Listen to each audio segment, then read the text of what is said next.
Good morning सगळ्यांना, नमस्कार. आणि हा माझा पहिला व्हिडिओ आहे. माझा मायबाप जनता सोशल मीडिया. सगळे गद्दार निघाले, पण माझी मायबाप जनता माझ्यासोबत आहे, कायम आहे आणि कायम राहणार. तर व्हिडिओ बनवण्याचं कारण म्हणजे आपल्याशी संवाद होत नव्हता आणि माझा बेल होऊन पण 8 दिवस झाले. पण मी म्हणलं हे सगळं बंद करू. घरच्यांना त्रास झाला, मित्रांना त्रास झाला आणि जवळच्या नातेवाईकांना त्रास झाला. सगळ्यात जास्त त्रास तर घरच्यांना, जी माझी आई, बायको किंवा भाऊ, बहीण, मुलं यांनाच त्रास झाला. तर त्यांना मी शब्द पण दिला होता की मी असं काही वागणार नाही वगैरे, पण मला हे लोक जगू देत नाहीत. किंवा मला फोन आले, रेकॉर्डिंग पण आहे की जिरली का आता तुझी, शांत झाला का आता नोकरी गेली. काही तर न्यूज चॅनलवाल्यांनी माझी ही बोलवले, स्टंटबाजीमुळे कासलेची वर्दी गेली, जी न्यूज किंवा सामवाल्यांनी बनवलं. तर ठीक आहे म्हणलं, आता स्टंटबाजी करायची असती तर मग एखादी एन्काउंटर केला नसता का हो मी? वाल्मिक कराडचाच केला असता ना. काहीतरी म्हणजे मला ते पुण्य तरी भेटलं असतं. आता वाटायला की खरंच तेव्हा एन्काउंटर केला असता तर ते 5-50 करोड तर मला भेटले असते. पण खरं मित्रांनो की विचार करतो ना, मग ठीक आहे, देव तरी कुठेतरी विचार करेल, काहीतरी देईल, काहीतरी करेल. मी आजही उपाशी मरत नाही मित्रांनो. आता बघा, ही 1.5 करोडची गाडी आहे, माझ्या मित्राची गाडी आहे, नाहीतर अजून इन्क्वायरी लावतील. तर मित्रांनो, आहे मी आता बिहारमध्ये चंपारण्याला. या ठिकाणी दारू बंद आहे. दारू तर बंदच केली, फक्त एक आल्यानंतर 3ऱ्या दिवशी एक बियर पिली होती. पण मला म्हणले की काही लोक, किंवा मलाच वाटलं 28 दिवस तर दारू भेटली नाही. मग 28 दिवस जर राहू शकतो मी, तर अजून एक दिवस का नाही राहू शकत? तर चला संवाद पहिल्यांदा साधतो.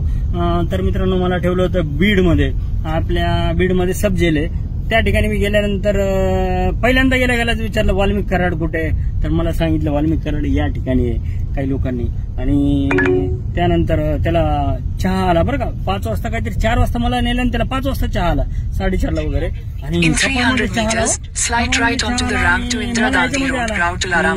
कशामध्ये काय म्हणतात, आपल्या प्लास्टिकच्या ह्याच्यात. म्हणलं त्याला कपामध्ये, मला प्लास्टिकच्या ह्याच्यात काय, ज्याच्यात 50-100 जणांनी चहा पिलाय आणि त्याला नवीन ह्याच्यात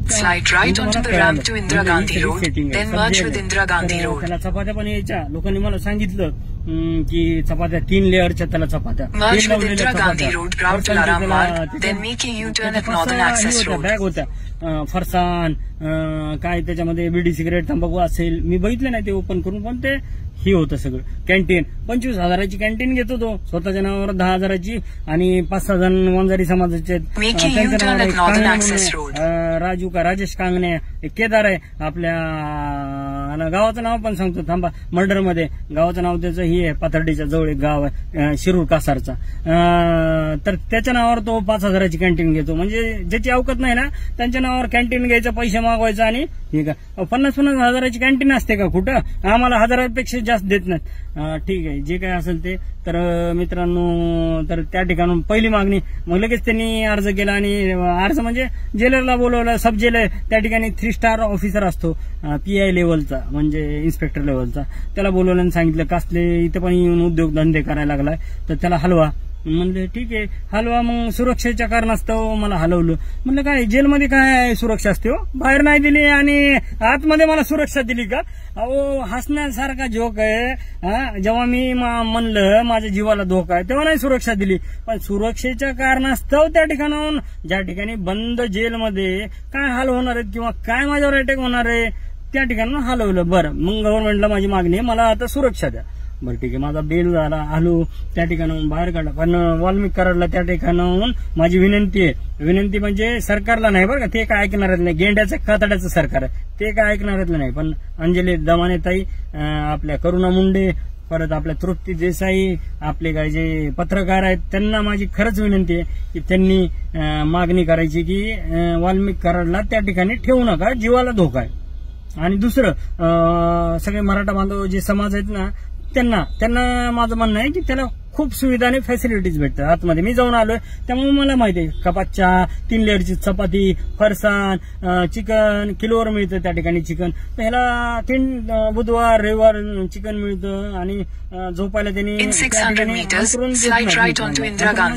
घेऊन जाऊ देत नाही अंतरून. मग त्यांनी काय केलंय, आयडिया केली, पांघरायचंच त्याला दिले. 6 पांघरायचे घेऊन गेले. 6 पांघरायचे म्हणजे ब्लँकेट असे जाड आणि ते असे अंतरलेत गादीसारखं, त्याच्यावर उशी आणि मस्त 5 पेपर येतात त्याला. महाराष्ट्र टाइम्स, लोकसत्ता, लोकमत, सकाळ. सांगण्याचं कारण म्हणजे व्हिडिओ बघा, लांब झाला तर झाला पण बघा. तर हे सगळे मित्रांनो त्याला एवढ्या सुविधा भेटतात. कॅन्टीन भेटतात आतमध्ये. 2-3 ठिकाणी तो असा फिरून येतो वॉकिंग करून. सोबत वंजारी समाजाचे पोरं आहेत. तर असं करू नका. मी पहिल्या व्हिडिओ पासून सांगितले की वंजारी आणि मराठा आणि सगळे माझे बांधव आहेत. मी ओबीसी नेता आहे पण मग ओबीसी नेता आहे धनंजय मुंडे माझा आहे ना, मग काय विरोधात गेलो. मी जात बघत नाही, पहिल्यापासून नाही बघत. आता तर मित्रांनो ही मागणी करा पहिल्यांदा आणि त्याला ना हलवा. औरंगाबाद नाही, नागपूरच मागणी करा तर खऱ्या अर्थाने विजय. कारण ही केस चालणार आहे 5-6 वर्ष. धनंजय मुंडेंनी शब्द दिलेला आहे की मी तुला त्या ठिकाणी हलवणार नाही, 5-6 वर्ष केस चालेल त्या ठिकाणी. त्यामुळे ते माननीय उज्ज्वल निकम केसला लेट होत आहेत आणि उशिरा हजर होत आहेत. तर हलवा नागपूरहून. त्यांनी कारण काय दिले, अर्ज केला होता कोणीतरी, मी पण केला मधून एक अर्ज, अजून एक अर्ज केला होता की वाल्मिकी हलवायचं त्याच्यावर त्यांनी उत्तर दिले की यांना कोर्टामध्ये घेऊन जावं लागतं बीडच्या, म्हणून यांना या ठिकाणी ठेवलं. अरे तर VC घ्या ना, मला का नाही नेलं. औरंगाबादला मी सुरक्षित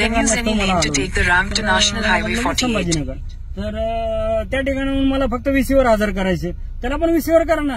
असं काय आरोपीची गरज आहे का की रोज त्याला किंवा तारखेला कोर्टात.